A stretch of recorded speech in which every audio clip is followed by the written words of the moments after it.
BMW 7 kasa araçlarda bulunan ve üst düzey konfor özelliklerinden biri olan araç buzdolabını kendi aracıma da yapmaya karar verdim. Bunun için hemen piyasadaki tüm model ve sistemleri araştırmaya başladım. İlk karşıma çıkan termoelektrik sistemiyle Peltier kullanarak yapılan mini buzdolapları oldu. Ancak bu sistemleri daha önceden de kullandığımdan çekilen yüksek akım ve ortamı çok iyi soğutamaması nedeniyle bunları kullanmaktan vazgeçtim. Belki kabinlerini kullanırım, sistemi kendim tasarlarım desem de uygun kabin ölçüsünde arka kol dayamanın oradaki boşluğa uyacak bir dolabı maalesef bulamadım. Daha sonra kompresörlü karavan ve tır buzdolaplarını araştırmaya başladım. Birçok markanın modellerini incelediğimde en az 12 litreye kadar kompresörlü dolap bulabilsem de kapağın açılacağı alan çok dar olduğundan bu hayalim de suya düştü. Neyse dolabı alalım, kapağı da uydururuz dediğimde bu sefer de bu dolapların dik şekilde çalışmayacağıyla karşılaştım. Böylece tamamen hazır bir sistem kullanma fikri tamamen suya düştü. Biraz kafa yorup düşünürken neden kabini lazer makinesinde kendim yapmıyorum ki dedim ve tekrar işe koyuldum. Kabin işi kolay diyerek onu ikinci plan atıp bu sefer 12 voltluk buzdolabı sistemlerini araştırmaya başladım. Bulduğum bu sitede kendi buzdolaplarını yapmak isteyenler için epey faydalı bilgiler var. Kendilerine de bu hizmet için teşekkür edip linkini açıklamaya ekliyorum. Kafamda tasarladığım sistem için 12 voltluk buzdolabı motoru, bir adet kurutucu filtre, gazın soğutulacağı kondenser ve ortamdan ısı çekmek için bir evaporatöre ihtiyaç vardı. Sistemin küçük olması için bulabileceğim en büyük ölçülerdeki ekipmanlar için internetin altını üstüne getirdim. En sonunda teneke kutu büyüklüğünde bir adet mini bir kompresör buldum. Ancak tüm sitelerde nedense Türkiye'ye kargolama mevcut değildi. Baktım bu motora ulaşamayacağız. Biraz daha büyük olan 12 volt 24 volt ile çalışabilen bir buzdolabı motoru Türkiye'den buldum. Yaklaşık 1900 TL'ye kompresör ile beraber 2 adet de kondenser ve evaporatör için bakır radyatör sipariş ettim. Kargo lime ulaştıktan sonra motorun paketini büyük bir heyecanla açtım. Boyutları tam istediğim gibi olup ölçüleri yaklaşık 23, 13 ve 12 santim civarında. Kompresörün kendi içerisinde kontrolcüsünün olması, akü koruma, fan kontrol, termostat bağlantısı gibi özellikleri de barındırıyor.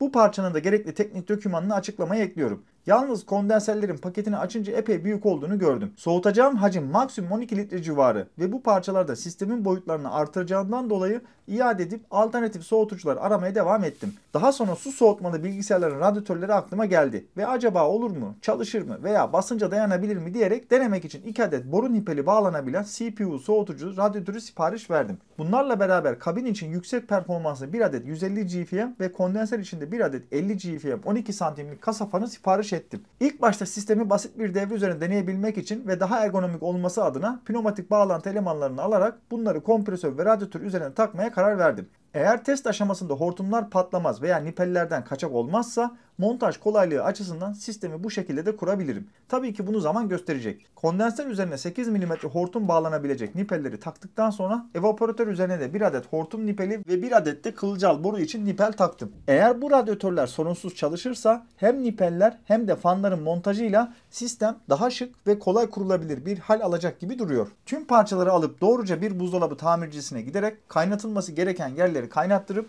geri kalan yerlere pneumatik hortumları bağlayarak sistemi temel düzeyde denemek amacıyla oluşturdum. Tasarladığım düzenek bir kompresör ile vakumlanarak kaçak olup olmadığı kontrol edildi. Kaçaklar giderildikten sonra R134A tüpü takılarak gaz basma hattından deneme amacıyla 30 gram gaz basıldı. Oluşturduğum sistemin hacmini bilmediğimden kademeli olarak toplamda 4 defa 30'ar gram gaz bastık. Toplamda 120 gram gazla radyatör donma noktasına kadar ulaştı diyebilirim. Tasarlanan sisteme mantık olarak bakacak olursak kompresörden çıkan yüksek basınçtaki sıcak sıvı R134A bir fanlı kondensere gelerek burada soğutuluyor. Daha sonra kurutucu denilen parçada nemi varsa alınıp filtre edilerek bir kılcal boruya yönlendiriliyor. Yaklaşık 2 metre uzunluğundaki kılcal borudan geçen sıvı R134A kabin içindeki evaporatöre gelip burada buharlaşarak ortamdaki ısıyı bir fan aracılığıyla üstüne çekerek tekrar kompresörün emiş hattına yönlendiriliyor. Soğutma performansını görebilmek için 2 santimlik bir köpük kullanarak yaklaşık 28 litre hacme sahip çok basit bir kabin yaptım. Kondenser ve evaporatör üzerine fanlarımı da taktıktan sonra kabini yerine montajladım. 2 adet ısı ölçerimin birini evapораtöre, diğerini ise kabin içine yerleştirdim.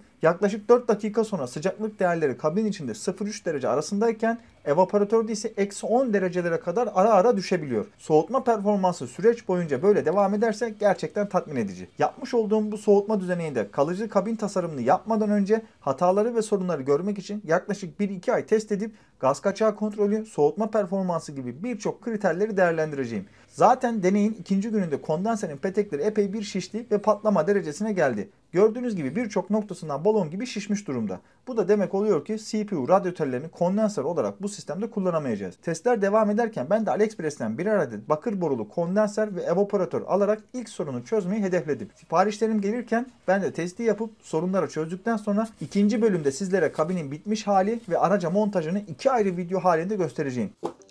Şimdilik benden bu kadar. Hoşça kalın.